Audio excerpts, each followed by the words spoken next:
Hi friends, నేను మీ ప్రియా శర్మని. Welcome to Priya cooking blogs. ఈరోజు స్పెషల్ రెసిపీ ఏంటంటే శనగపప్పు బీరకాయ ఫ్రై.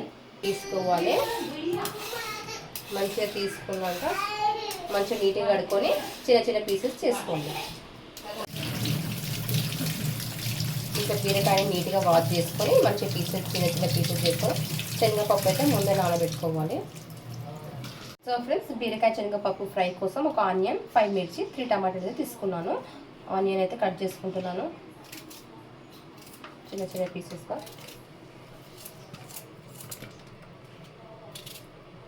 మీకు ఎక్కువ స్పైసీ కావాలంటే మిర్చి మీరు ఎక్కువ యాడ్ చేసుకోవచ్చు. నాకైతే నార్మల్గా నేను నార్మల్గానే 5 పీసెస్ తీసుకున్నాను మిర్చి పీసెస్. మిర్చి గిట్ట చిన్న చిన్న పీసెస్ కట్ చేసుకుంటున్నాను.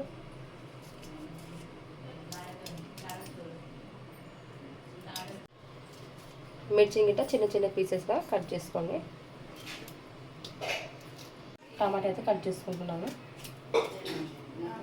చిన్న చిన్న ముక్కలా కట్ చేసుకోండి, తొందరగా ఉడుకుతుంది.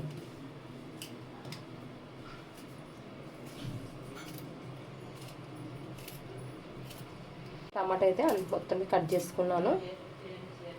చిన్న చిన్న పీసెస్ అయితే చేసుకున్నాను టమాటా. ఇప్పుడు బీరకాయ కట్ చేసుకున్నాం. మనప్పుడు శనగపప్పు బీరకాయ ఫ్రై రెడీ ఇచ్చేద్దాం. చిన్న చిన్న ముక్కల్లో,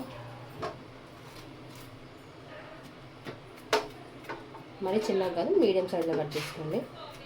శనగపప్పు అయితే ముందే నానబెట్టుకున్నాను నేను. మీరు ఇంకా ముందే నానబెట్టుకోవాలంటే శనగపప్పు నానడానికి టైం పడుతుంది. బీరకాయ శనగపప్పు ఎలా చేస్తున్నాను అది మీకు చూపిస్తాను. చాలా టేస్టీగా ఎమ్మిగా ఉంటుంది.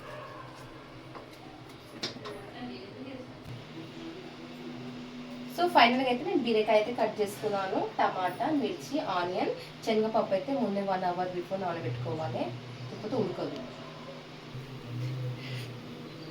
ఒక 2 స్పూన్స్ ఆయిల్ కాగింది, కొంచెం సిమ్లో పెట్టుకోండి. ఒక చిన్న స్పూన్ జీలకర్ర ఆవాలు వేసుకున్నాను. అందులోనే ఆనియన్, మిర్చి కొంచెం బ్రౌన్ కలర్ వచ్చే వరకు ఆనియన్స్ వేసుకోవాలి. దాంట్లోనే కర్రీ తీసేసుకున్నాను కొద్దిగా వేసుకోవచ్చు. ఇది కలుపుకోండి 1-2 టైమ్స్. కొంచెం బ్రౌన్ కలర్ అయితే రావాలి. బ్రౌన్ కలర్ వచ్చే వరకు వెయిట్ చేద్దాం. ఫైనల్గా బ్రౌన్ కలర్ అయితే వచ్చేసింది. ఇప్పుడు ఇలా బీరకాయ వేసుకుందాం. బీరకాయ వేసుకున్నాక కొద్దిగా కలుపుకోండి. కొంచెం బీరకాయ ఉడికినాక మనం టమాటా వేస్తాం. కొద్దిగా కలిపి మంచిగా కలిపేసుకోవాలి. కొద్దిగా 5 మినిట్స్ ఉడికినాక ఉడికిందో లేదో చూద్దాం. 5 మినిట్స్ అయితే అయిపోయింది. బీరకాయ అయితే ఉడికింది. ఇప్పుడు ఇలా శనగపప్పు వేసుకుందాం. శనగపప్పు అయితే 1 అవర్ నానబెట్టుకున్నాను. చూడండి మంచిగా నానింది. శనగపప్పు ఎందుకు వేసినా ఫస్ట్ ఉడకాలి కదా, టమాటా ఉడికిపోతుంది. ఫస్ట్ శనగపప్పు వేసుకోవాలి. శనగపప్పు బీరకాయ ఫ్రై బాగుంటుంది. బీరకాయ చేయండి, ఇలా కలుపుకోండి మంచిగా. శనగపప్పు అయితే వేసుకున్నాను. మంచిగా కలిపి కొంచెం ఉడకాలి. ఉడికినాక టమాటా వేసుకుందాం, ఎందుకంటే శనగపప్పు ఉడకడానికి కొంచెం టైం పడుతుంది. శనగపప్పు అయితే వేసుకున్నాను, మంచిగా కలుపుకున్నాను. ఇప్పుడు టమాటా వేసేసుకుందాం. టమాటా శనగపప్పు వేసేసుకున్నాను. ఇప్పుడు మంచిగా కలుపుకుంటున్నాను. శనగపప్పు టమాటా కొంచెం ఉడికినాక తగినంత కారం, పసుపు, సాల్ట్ వేసుకుందాం. శనగపప్పు టమాటా ఉడికి టైం పడుతుంది.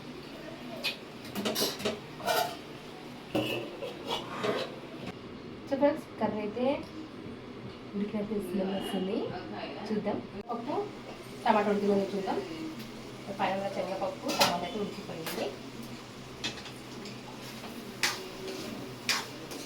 ఒకసారి కలుపుకొని తగినంత పసుపు, కారం, ఉప్పు వేసుకుందాం.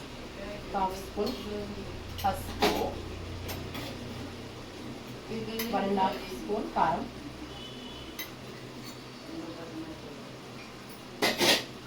1 స్పూన్ సాల్ట్ వేసుకుంటున్నాను. మీకు తగినంత వేసుకోండి. ఇది మంచిగా కలుపుకుందాం.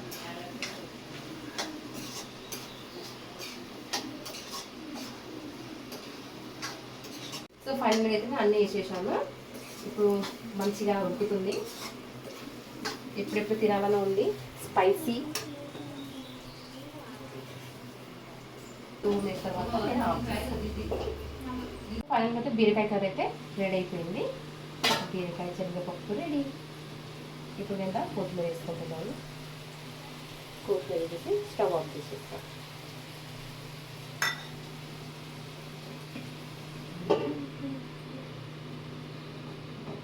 స్టవ్ ఆఫ్ చేశాను.